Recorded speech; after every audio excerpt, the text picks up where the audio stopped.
Thank you for joining us. President Bola Tinubu has approved the posting of 3 ambassadors designate out of the 68 confirmed by Senate last year. President Tinubu confirmed the postings of Ambassador Ayodele Oke as the ambassador designate to France and Colonel Lateef Are as the ambassador designate to the United States of America. Also confirmed by the president is the posting of Ambassador Amin Dalhatu, former ambassador to South Korea, as the commissioner designate to the United Kingdom. President Tinubu had earlier approved posting of 4 ambassador designates, but reversed the 4th nominee, Usman Suleiman, a former governor of Kebbi State, billed for Turkey after spotting a mix-up.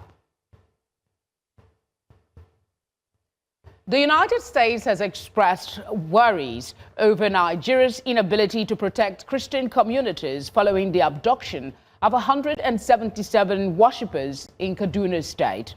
Bandits were reportedly seen moving freely through forest corridors with their captives days after attacking churches in Kuminwali community, Kajuru local government area.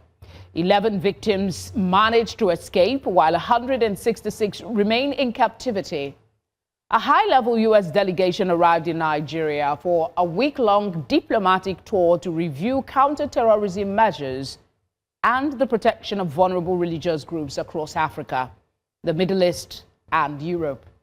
The visit coincides with heightened tensions after Nigeria was designated as a country of particular concern over alleged religious freedom violations, claims the Nigerian government has rejected. Officials emphasized the need for stronger security operations, accountability, and protection for communities in northern states. Let's now turn to Senator Shehu Sani, formerly representing Kaduna Central, to speak to the recent attacks and the reaction it is garnering. Thank you very much, sir, for being here with us. Let's get your overall impression of the handling of this latest security situation. Is this a confirmation of all that's been said about genocide in Nigeria and the manner in which it was handled? Well, thank you for having me in your program. Well, first of all, Kaduna State is a state with 23 local governments. And we have been facing the problems of banditry and terrorist attacks in the last 10 years. And to the glory of our Lord, efforts have been made in the last 2 years to secure schools, secure mosques, and secure churches in most parts of the state. Well, nobody says that there is no attacks and there is no kidnappings. But if you will look at it, progress have been made in terms of securing most of these communities in the last 2 years. Now, where these attacks happen and where this kidnapping happened has been one of the epicenters of terror attacks in the last 10 years. And it is not to say that the whole state is under terror attacks and nothing has been done. But terrorists and bandits would always go a step ahead of you and attack such soft targets. So it's not possible to say that you have 100% protection, but to us in Kaduna State, we know that there are appreciable progress in the last 2 years. I'm not talking, sir, I'm actually talking specifically to the over 160 individuals that were kidnapped recently. I'm talking about the response from the government, the response from security agencies. It had to take non-governmental organizations and journalists to go there, speak to the people, to confirm that indeed there was an attack. So I wanted your response to that specific handling of the situation. Up until now, those people have not been released. Well, it's not about up until now. We have had cases where people have been kidnapped and they remain in the hands of their kidnappers for over a year or two. But I am confident from the contacts I have made is that I believe in the next few days, these captives will be released, in the sense that so far the government has assured that these captives will be released very soon. And where this kidnapping happened was part of my senatorial constituency. And in the last few years, when kidnapping like this happened, it doesn't take so long. But I believe that the Kaduna State government, the police, the army, and other security agencies are doing their possible best. And I don't have a doubt that they will soon regain freedom. So I believe in what the government is saying in this time. But it's unfortunate that this tragedy happens, and there should be more effort to secure worshiping centers, especially in places like Kajuru and other parts of southern Kaduna. All right, let me come from another angle. I've had this conversation in the past, since it happened. We've had that conversation almost on a daily with developments coming up. And one of the submission was a condemnation of the manner in which the whole situation was addressed. And there's been calls from civil society to say that this kind of behavior is not helpful. So I see that you've spoken. Commendable that the government is working to see that this situation is resolved, but then the handling of it, and then we hear that these people are working, seeming to be talking to the community, and the police are saying they are on top of it. You're expressing optimism, but you've really not said anything about the handling. Well, for now, a kidnapping has happened, and the hostages are in the hands of their captives. So if there is anything that will be of use now, is how do we get these captives alive and safe back to their families? So one can condemn the kidnapping, one can criticize the handling of the issues, but the most important thing is rescuing these captives and returning them back home. It has happened in Niger State, in the Catholic school, when they were attacked. It also happened in Kaduna State some few years ago. But the most important is what should be done now to secure the release of these captives from their captors. So that is my submission on that. Whatever we're going to see now should be towards getting them back home. And I believe that is what is most. So the concern that has been expressed, including myself as a person, I think that this rescue, we talk about the rescue, and then maybe we rescue these people. In another 1 month, another group of persons are kidnapped, or before the next week is over, we hear something, So I'm asking, in terms of managing the way these things happen, and our response holistically. This is not just a minor incident. It is something that is reoccurring, and our handling of it seems to be emboldening the assertion by the United States, for instance, that the handling of situation here in this country is questionable. Well, let me show you how things like this happen. You see, we are fighting an insurgency. We are fighting bandits. We are fighting terrorists as a country. And I don't think even the United States, as a superpower, will say they have the wherewithal and the means to protect the whole parts of the country when we have seen attacks on churches, attacks on schools, government going into supermarkets and killing people even in the United States. So, and it's not something that happens once and will never happen, and it keep on happening. But the point is that what are the security agencies doing? What is the government doing in terms of preventing such things and ensuring that at least a large part of the state is well protected? That is at the heart of my question, sir. That's at the heart of my question to you. Yes. This is what I'm saying, is that for a state with 22 local governments and a state that is divided into 3 senatorial zones, most part of the state is secured.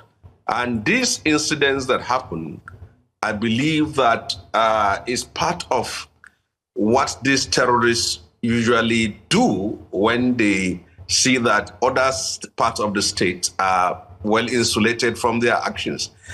So it's not something that I would say that it happened today, it will not happen tomorrow.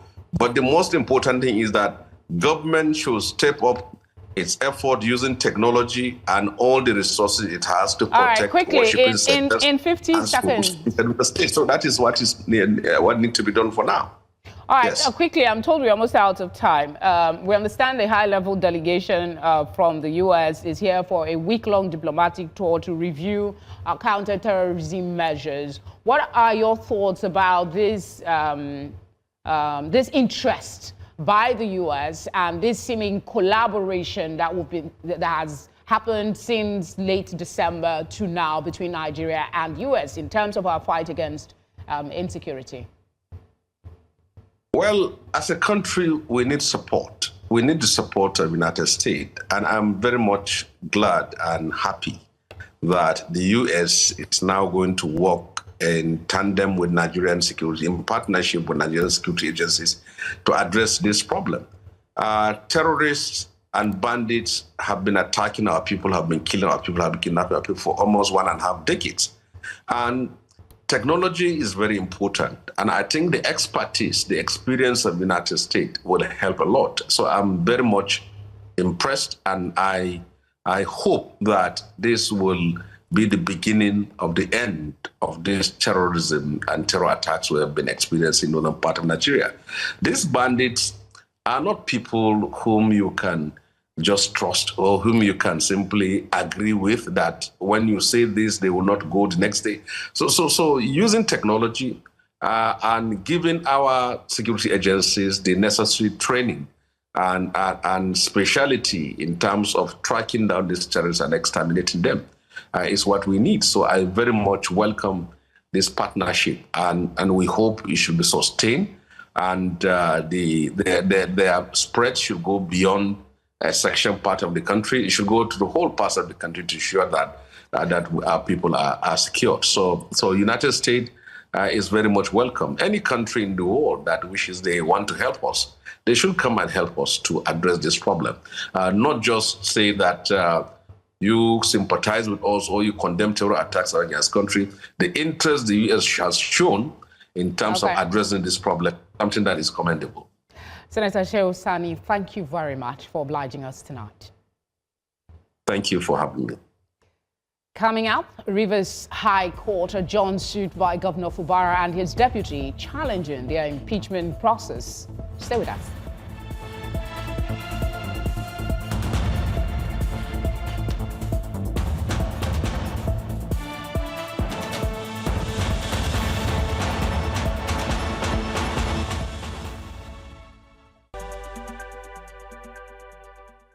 Thank you for staying with us. You're watching Tonight on News Central. A reminder of our top stories. President Tinubu approves posting of 3 ambassador designates, reverses 4th nominee following purported mix-up. Kano State Governor Abba Yusuf formally resigns from New Nigeria People's Party, cites deepening internal crisis. And attacks continue in Russia and Ukraine as talks begin in Abu Dhabi, attended by representatives from both countries and the U.S. Here in Lagos State, motorists and pedestrians were again left stranded on Friday when one person was confirmed dead after multiple vehicle accident on the Otedola Bridge along the Lagos-Ibadan Expressway. The accident on the inward Lagos stretch of the bridge left thousands scampering for the road on the ever-busy highway, with traffic stretching for kilometers. The state traffic authorities said the principal incident involved a violent collision between 2 heavy-duty trailers, one laden with sand and the other conveying granite, reportedly occasioned by a reckless contest for the right of way. LASTMA Director of Public Affairs and Enlightenment Department, Adebayo Taufik, said a trapped victim was conveyed by the state ambulance to the General Hospital Ikeja, where he was pronounced dead. To Rivers State now, the State High Court has indefinitely adjourned the suit filed by Governor Siminalayi Fubara and his deputy, Professor Ngozi Odu, challenging the impeachment process initiated against them by the Rivers State House of Assembly. Justice Florence Fiberesima took the decision after being informed that 2 separate appeals had been entered in respect of the matter. The court held that the adjournment would allow the Court of Appeal to first determine the issues before it.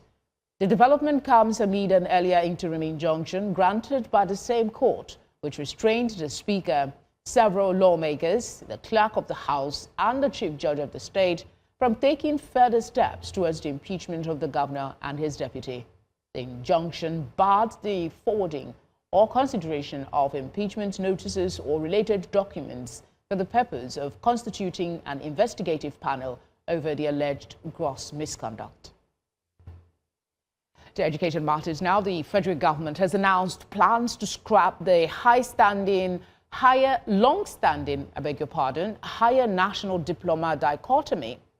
Polytechnic institutions will now be empowered to award degrees, a move aimed at repositioning technical and vocational education as a key driver of national development.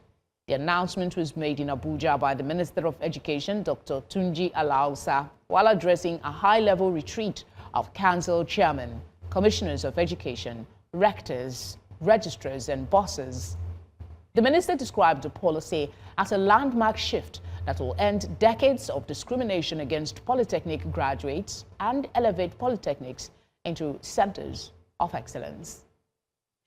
Professor Yomi Fawahimi is a teacher and an educationist. I guess that explains it. He joins me now from Ontario for this discussion. Thank you very much for being here. There's been a lot of talk about taking out this dichotomy and the discrimination that comes with it.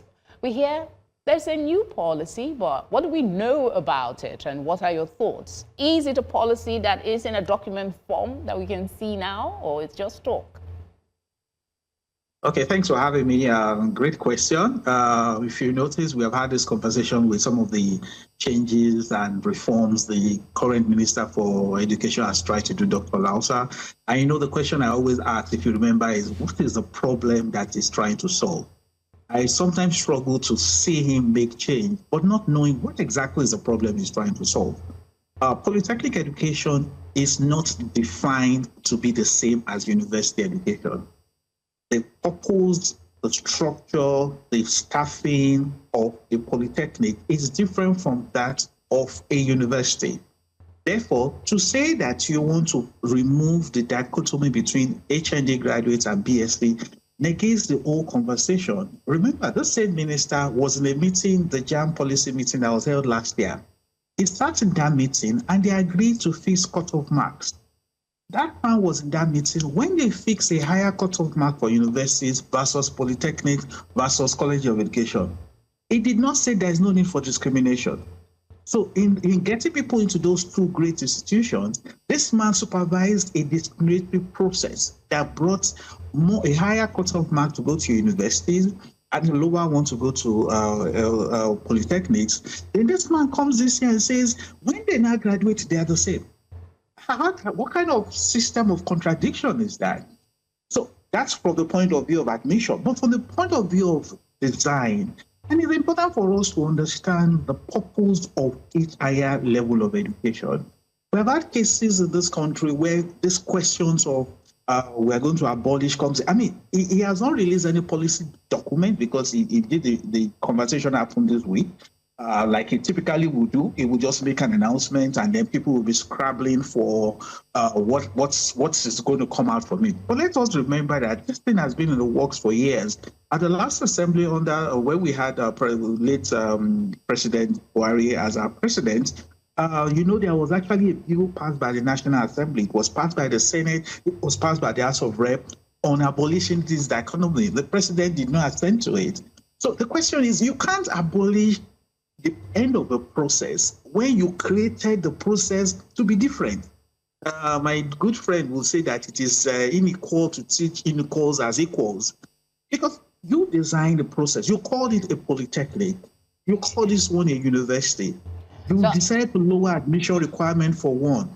Actually, it should even be a star. in those two schools, they lowered admission requirement for the college or okay, so like, there's a part of there's a part of that question that you didn't take on, and because what we hear is that he announced that there will be a policy. I'm not asking you as someone who is in that space. Have you seen this policy document? Because in his statement, he said stakeholders should be assured that the transition will be guided by clear standards, strong regulations, and quality assurance mechanism to ensure global competitiveness. So for somebody to use this kind of terms, that means this whole policy, as much as you don't sound like you are a fan of this move, but it seems to be something that's in the works. So have you seen a document?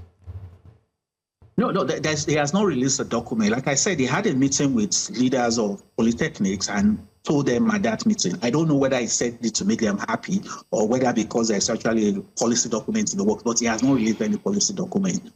There are two separate things instead, and that's part of my challenge with his manner of communication. The thing that there sometimes seems to be more confusion after he makes an announcement than clarity. He said something about polytechnics awarding degrees.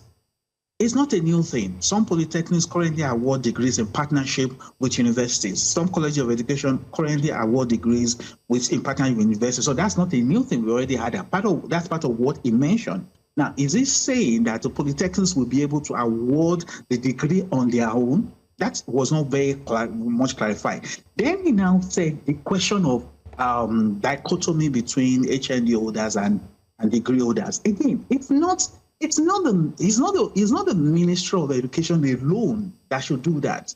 That change should be managed with the Ministry of Labor and Establishment and the private sector, NECA, NASIMA, all the employers. Okay, because this seems like a hydra-headed issue, not to be taken lightly.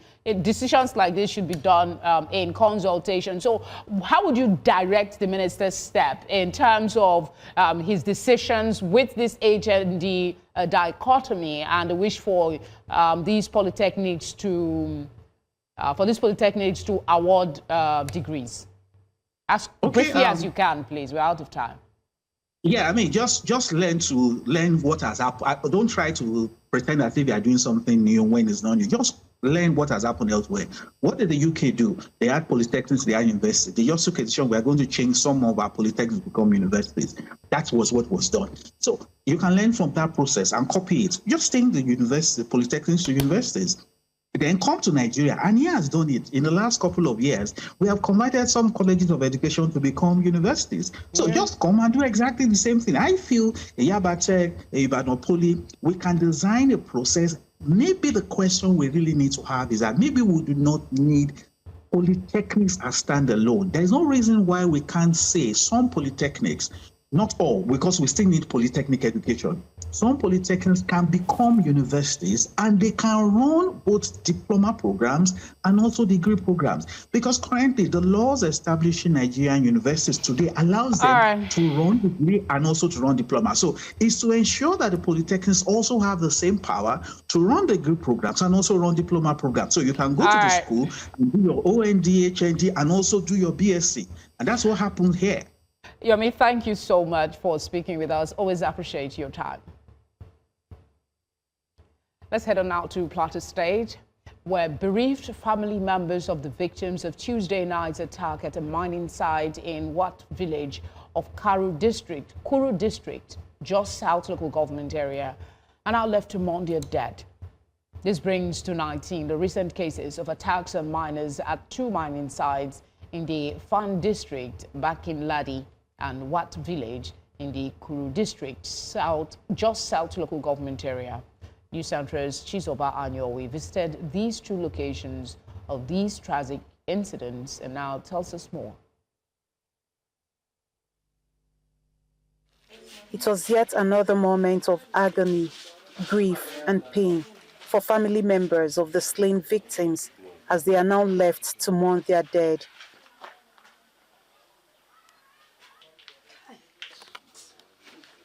The head of this household, where one of the victims lived before he was killed by the unknown gunmen. He speaks to the grief the family is currently going through and what can be done to change the situation. Firstly, it's not easy. It's not easy. You have trained a child has grown up to help you, and later on you lose him. It's not easy. You find it difficult, but pray that God knows everything. So behind me here is where usually the victims, as we're told, have their fireplace in case the weather got so cold, where they can have some warmth. That's also where they make some food when they are hungry. Sadly, that's the same place that the victims lost their lives. While some people blame the incident on illegal mining activities, despite the ban placed on it by Governor Caleb Mutfwang, locals, however, say this is untrue, insisting the victims had their legal documents to operate. These boys that they were being killed here, they were not mining at the night. They came to watch their generator. If not, thieves will come and steal it.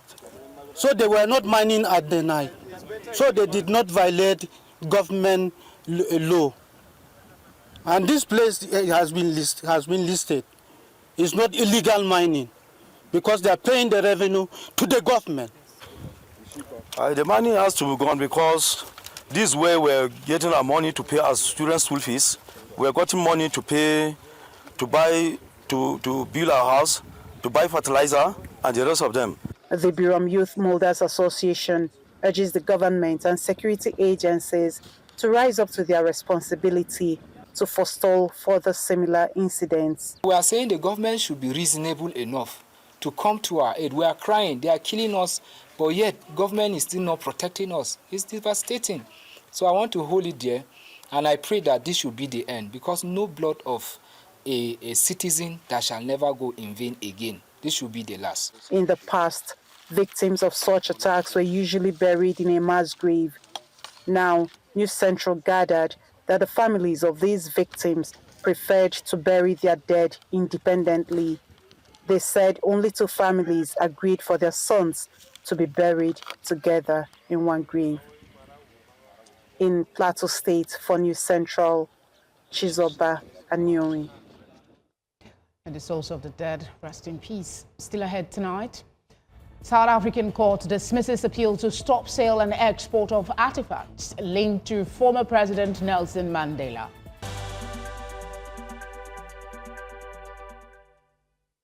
And developments from Kano State has it that Governor Abba Yusuf, alongside 21 members of the State House of Assembly, have resigned from the New Nigeria People's Party. Also leaving the party are 8 members of the House of Representatives and 44 local government chairmen in the state. Governor Yusuf made this known in a later address to the chairman of the Disu Chiranchi ward of the NNPP in Gwale local government area of the state, saying that his resignation takes effect from January 25, 2026. This puts an end to speculations regarding his exit from the NNPP, though the governor has not mentioned his immediate destination. Let's quickly join the National Publicity Secretary of the NNPP, Ladipo Johnson, for the party's reaction. Thank you very much for being here with us. How did the party receive this announcement, especially with the number of people he seemed to be leaving with? Good evening, and thanks for having me. Well, as you said earlier, it puts an end to the almost endless speculation that we've had in the past few months. And yes, talks went on, but he insisted that he wanted to go to the, move to the APC, and he has done that now. We accept the fact that it has happened. We deem it to be a very cold betrayal of the trust and the mandate given to him by the people of Kano State. And we remain steadfast, and we tell the teaming members of the NNPP and Kwankosea movement and those over 1 million people who voted for us that they should remain calm, and that the NNPP is still going to wax strong, and we will be stronger moving towards 2027. Some would argue that it's no longer teaming members of the NNPP because of this defection, and observers are saying that this does signal some kind of realignment, not only for the NNPP, but will have national implications come 2027. How is your party strategizing to stay strong and relevant in the larger scheme of things? Yes, we will, as you know, we've been talking to others, we've been getting ready, and the party will be stronger. We will announce to the general public very soon what alliances we have, what we've done to make the party stronger, the way we will be. We know for certain, in all humility, by God's special grace, that the people of Kano will still entrust their mandates with the NNPP or whatsoever we are in the next few months, if you understand what I'm saying, in case we've merged or we have an alliance going. The reason I say that is this, and Governor Yusuf knows that. In 2019, we were there without any single officer or official of the party being in the executive of Kano State government, and we won Kano. In 2023, it was the same situation, and we were able to win Kano, and Governor Yusuf was elected. So we have no doubt he's gone, but majority of the members of the movement and of the party still remain.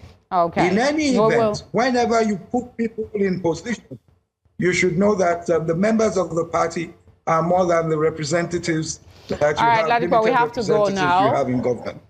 Thank you as always. Thank you very much for speaking with us. Thank you. Kogi State Governor Usman Ododo has taken his development drive to Kogi West, where he inspected key infrastructure projects, flagged off a major road construction, and announced financial support for core members. News Central's Mono Balagbobo has the story. Governor Usman Ododo arrived in Mopamoro local government area to warm reception and reaffirmed his administration's commitment to improved security, infrastructure, and inclusive governance across Kogi State. All the internal roads, as far as Kogi State is concerned, it's our work plan. We are taking it one after the other. Traditional rulers in the area describe the visit as a moral booster for communities in Kogi West and a sign of a renewed development focus. We are pushed by the love you have for us and the one we have for you.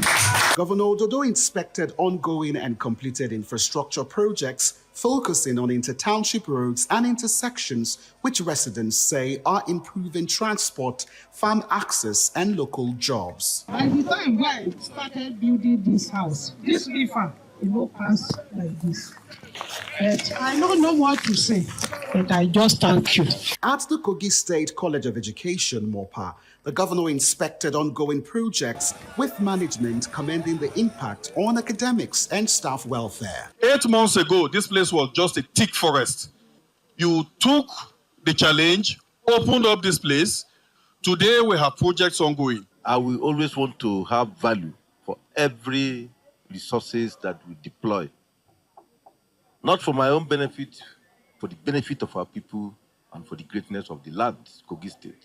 The governor flagged off the Asaya Ogidi Ayeri Road in Ijumu local government area, a Kogi State Road Maintenance Agency project. Community leaders say fulfill his campaign promise. The administration has brought governance closer to the people, and the execution of projects that reflect local priorities.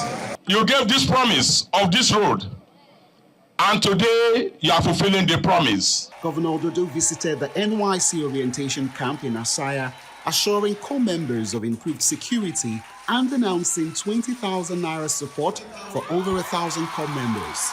The visit capped his tour of Kogi West, which included project inspections and engagements with community leaders. In Kogi, the News Central, Moino Balagugu. Thank you, Mono. The leadership of the Joint Unions Action Committee of the Federal Capital Territory Administration and the Federal Capital Development Agency says that the demands that led to the industrial action, which began on Monday, are still unresolved. The union insists that workers have fully complied with the strike directive and that the action will continue until further notice.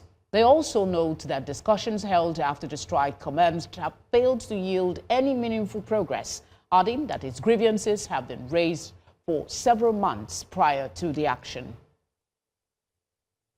Fighting for our rights that have been trampled upon as workers, and the demands have not been met.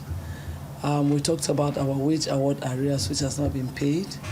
We talked about our pension, which has not been remitted to the pension fund administrators. We talked about our national housing fund. You know, we talked about elongation of directors. We talked about intimidation of staff. That when somebody...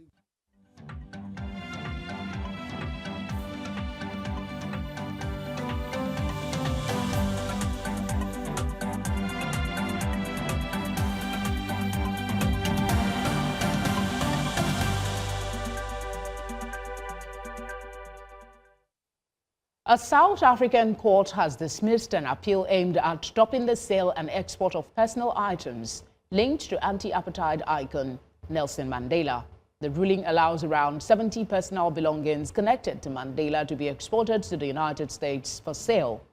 Among the items are a cell key from Robben Island, where Mandela spent 18 years in prison, as well as his aviator sunglasses and one of his well-known floral shirts.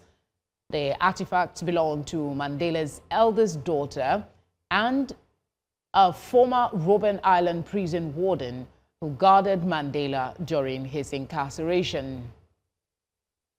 And deadly attacks have continued in Ukraine and Russia despite new peace talks involving officials from both countries and the United States begun in Abu Dhabi. The discussions, which are expected to last 2 days, are aimed at reducing tensions and exploring possible steps towards ending the war. However, bombardment have not slowed, as Ukrainian officials said one person was killed and 4 others injured after Russian glide bombs hit Ukraine's Zaporizhia region. We've got a short break. We'll return with business, sports, and entertainment news. Stay with us. Let's now bring you some business news. Nigeria's national power grid has suffered its first system collapse of 2026, cutting electricity supply to millions of homes and businesses nationwide. Power generation plunged from over 4,500 megawatts to about 24 megawatts by 1:30 p.m., according to industry data. Now, all 23 generation companies connected to the grid reportedly lost output, leaving the 11 electricity distribution companies with zero allocation.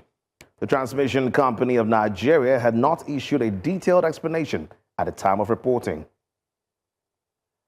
The Central Bank of Nigeria, CBN, has announced plans to introduce a new regulatory policy linking debit card issuance to banks' automated teller machine capacity as part of efforts to address persistent currency access challenges. The disclosure was made by CBN Governor Yemi Cardoso through his special advisor Fatai Karim at the 2026 Committee of Heads of Bank Operations Conference. The Apex Bank said banks will no longer be allowed to issue large volumes of debit cards without corresponding investment in ATM and cash withdrawal infrastructure. The Nigerian exchange closed slightly higher, with the all-share index rising 0.07% to 165,512.18 and market capitalization hitting 10.59 trillion naira. Let's now move over to the sectors. The banking and industrial stocks led gains, rising 0.31% and 0.55% respectively. Insurance and consumer goods declined by 0.42% and 0.31%, while oil and gas traded flat with a 0.01% uptick. That does it for business news tonight. Up next is sports.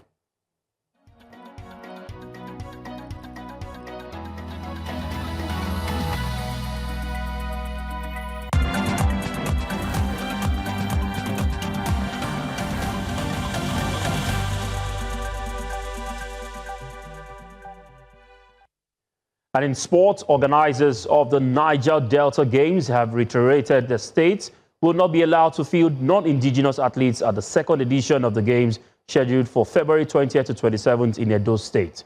The assurance was given in Benin City during a press conference at the Samuel Ugbemudia Stadium. Project manager of the Games, Itiako Ikpopo, said the rule is aimed at ending athletes poaching and encouraging genuine grassroots sports development across the 9 Niger Delta states. He stressed that only athletes verified as indigenes would be eligible to compete.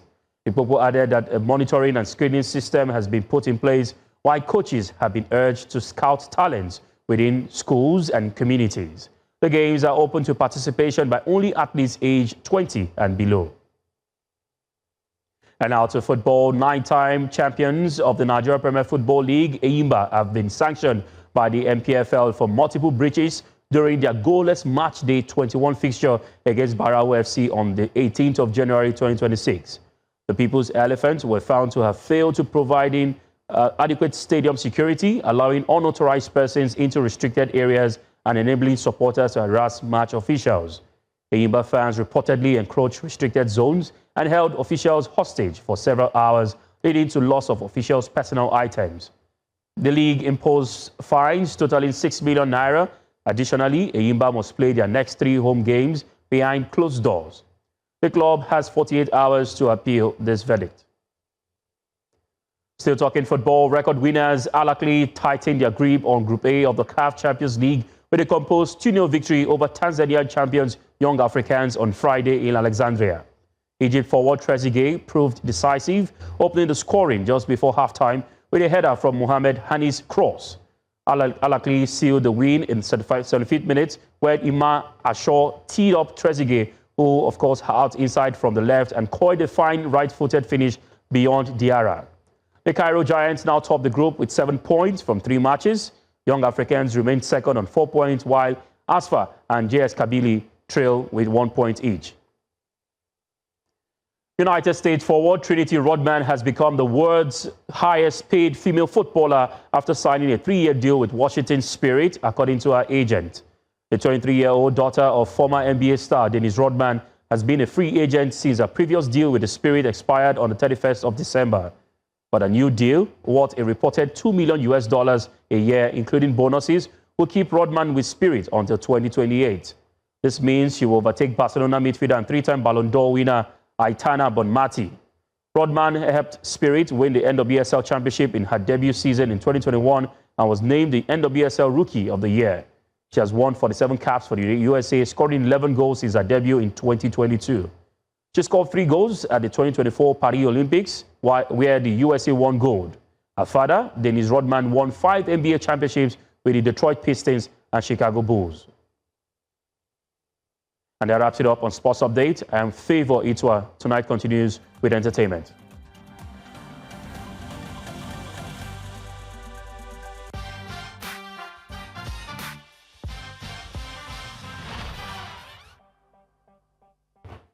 Tonight in the world of entertainment, Afrobeat superstars Wizkid and Asake have ignited the Nigerian music scene after the surprise release of their joint EP, Real Volume 1, rocketed to #1 on Nigeria's Apple Music charts within hours of its debut. The 4-track project, featuring songs like Turbulent, Jogodo, Iskolodo, and Alaye, dominated digital platforms almost immediately after its January 23rd release, reflecting massive listener demand. Lead single Jogodo, which dropped earlier this month, not only topped streaming charts, but also shattered records on Spotify, underscoring the duo's growing clout in the global music market. Within hours, Real Volume 1 also began climbing international charts, breaking into the top 5 on the UK Apple Music chart and debuting on the US.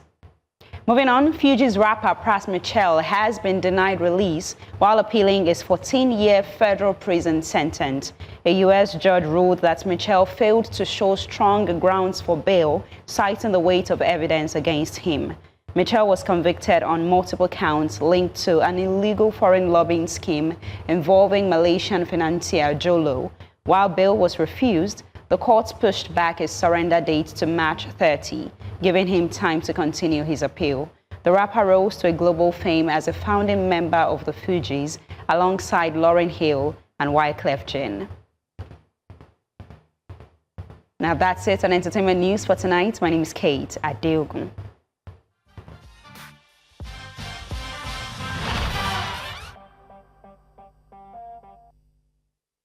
And it's a wrap, but before we go, a quick look at some of our stories tonight. President Tinubu has approved posting of 3 ambassador designates and reversed 4th nominee following purported mix-up. Kano State Governor Abba Yusuf has formally resigned from New Nigeria People's Party, citing deepening internal crisis. And attacks continue in Russia and Ukraine as talks begin in Abu Dhabi, attended by representatives from both countries and the US. Your feedback is welcomed. Please share them. Use the number showing now on your screen. You can do that as well by following us on social media at News Central TV. You can watch us live on DSTV channel 422, GoTV channel 23, Star Times channel 274, Avo TV, and on YouTube. Thank you very much for watching. Have a good night.